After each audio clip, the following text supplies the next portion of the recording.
Divorce politics లో భాగంగానే అంబటి రాంబాబుపై దాడి జరిగిందని వైసీపీ యువజన విభాగం జిల్లా అధ్యక్షుడు ఓటుకూరు నాగార్జున ఆరోపించారు. నెల్లూరులో ఆయన కార్యాలయంలో మీడియా సమావేశం ఏర్పాటు చేశారు. ఈ సందర్భంగా ఆయన మాట్లాడుతూ టీడీపీ గూండాలు, రౌడీలు, అల్లరి మోకలు రాష్ట్రంలో పెట్టరేగిపోతున్నారని ఆయన ఆరోపించారు. రాష్ట్రంలో రెడ్ బుక్ రాజ్యాంగం కాకుండా అంబేద్కర్ రాజ్యాంగం అమలు కావాల్సిన అవసరం ఉందని ఆయన పేర్కొన్నారు. శాంతి భద్రతలు ఘోరంగా దెబ్బతిన్నాయన్నారు. నిన్నటి రోజున వైఎస్ఆర్ కాంగ్రెస్ పార్టీ సీనియర్ నాయకులు మరియు మాజీ మంత్రివర్యులు అంబటి రాంబాబు గారి మీద కొంతమంది టీడీపీ అల్లరిమూకలు కావచ్చు, కొంతమంది టీడీపీ రౌడీలు కావచ్చు, గూండాలు కావచ్చు చేసిన దాడి అత్యంత నీచం, అత్యంత దురదృష్టకరమని మీడియా ముఖంగా తెలియజేస్తా ఉన్నా.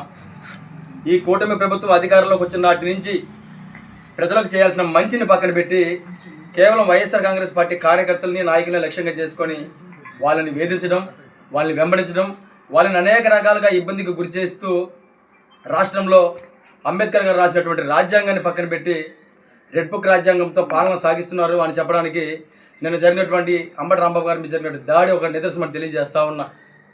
గతంలో ఇదే కూటమి ప్రభుత్వం సంబంధించిన నాయకులు తిరుమల తిరుపతి దేవస్థానం సంబంధించిన ఆ దేవదేవుని లడ్డు ప్రసాదం గురించి కొన్ని నిరాధారమైన ఆరోపణలు చేస్తే వీళ్ళ ఆధ్వర్యంలో ఉన్నటువంటి సిట్, సిబిఐ ఏదైతే వీళ్ళు చేసిన ఆరోపణలన్నీ అవాస్తవం అని చెప్పి క్లీన్ చిట్ ఇస్తే దానికి సంబంధించి మా అధినాయకుడు జగన్మోహన్ రెడ్డి గారి ఆదేశాల మేరకు ప్రతి ఒక్క నియోజకవర్గంలో వెంకటేశ్వర స్వామి గుడిలో పూజలు చేసి ఈ పాలకులకి మంచి బుద్ధి ప్రసాదించాలని మేము పూజలు చేసి దేవుడి మీద నమ్మకంతో మేము శాంతియుతంగా మా యొక్క పోరాటాలను సాగిస్తూ ఉంటే ఆ పోరాటాల్లో భాగంగా నిన్న అంబటి రాంబాబు గారు కూడా దేవుడి గుడిలో పూజ చేసుకుని ఇంటికి వెళ్తే క్రమంలో ఆయన కారు మీద ఆడవాళ్ళు, మగవాళ్ళని తేడా లేకుండా రాళ్ళు, రాడ్లతో, కర్రలతో అత్యంత ఘోరంగా, అత్యంత జుగుప్సాకరంగా దాడి చేస్తే ఆ ఆవేశంలో రెండు మాటలు వాళ్ళ గురించి మాట్లాడితే ఆ మాటలన్నింటిని కూడా చంద్రబాబు నాయుడు గారికి ఆపాదిస్తూ గందరగోళం చేసిన పరిస్థితి మనం చూసాం.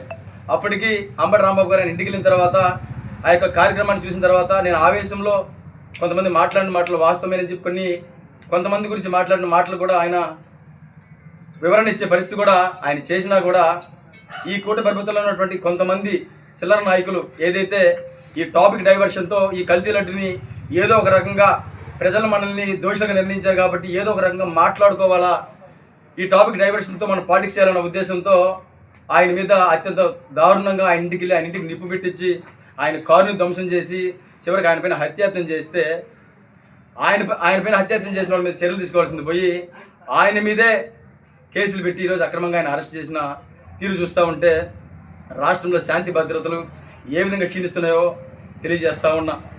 ఈరోజు యువత ఎంతోమంది యువకులు కావచ్చు, సమాజంలో ఎంతోమంది యువకులందరూ కూడా జగన్మోహన్ రెడ్డి గారు లాంటి ఒక గొప్ప నాయకుడు అడుగుజాడల్లో నడుస్తూ రాజకీయాల్లో ఆయన అటువంటి చరిష్మను నమ్ముకుంటూ రాజకీయాల్లోకి రావాలని ఆలోచనతో అడుగులు ముందుకేస్తూ ఉంటే ఈరోజు ఈ కూటమి ప్రభుత్వం నాయకులు సాగిస్తున్నటువంటి దమనకాండ చూస్తూ ఉంటే రాష్ట్రంలో శాంతి భద్రత ఎంత దారుణమైన పరిస్థితులు ఉన్నాయో తెలియజేస్తూ ఉన్నా. ఏ యువకుడు కూడా కొట్టడానికో, కొట్టించడానికో, చావడానికో, చంపుకోవడానికో రాజకీయాల్లోకి రారు. ప్రజలకు ఎంతో కొంత మేలు చేయాలనే ఆలోచనతోనే రాజకీయాలకు వస్తూ ఉన్నారు. కానీ ఈ 2 సంవత్సరాల కాలంలో కూటమి ప్రభుత్వ పాలన చూస్తే దాడులు, ప్రతిదాడులతోనే ఈ కాలం వెలిపిస్తూ ఉందని తెలియజేస్తా ఉన్నా. ఈ చిన్న స్థాయి నాయకులు, తెలుగుదేశం పార్టీ నాయకులు ఏదైతే ఉన్నారో వీళ్ళందరూ కూడా తెలుగుదేశం పార్టీ జీవితాంతం అధికారంలో ఉంటుందనే భ్రమలో ఉన్నట్టున్నారు. కానీ ఖచ్చితంగా రాబోయే రోజుల్లో ఈ కూటమి ప్రభుత్వం రెడ్ బుక్ రాజ్యాంగం ఏదైతే పాలన సాగిస్తూ ఉందో ఈ రెడ్ బుక్ రాజ్యాంగాన్ని అంతమందించే పనిలో కూడా ప్రజలు ఉన్నారనే సంగతి గుర్తుపెట్టుకొని తెలియజేస్తా ఉన్నా. రేపు మా రోజు ఇచ్చిన రోజు, రేపు నిజంగా మేము దాడులు చేయాల్సిన పరిస్థితి వస్తే, మీరు చేసిన చర్యలకి మేము ప్రతిచర్య చేయాల్సిన పరిస్థితి వస్తే మీరు బ్రతిమాలినా, మీరు చింతించినా వదిలే ప్రసక్తే ఉండదు.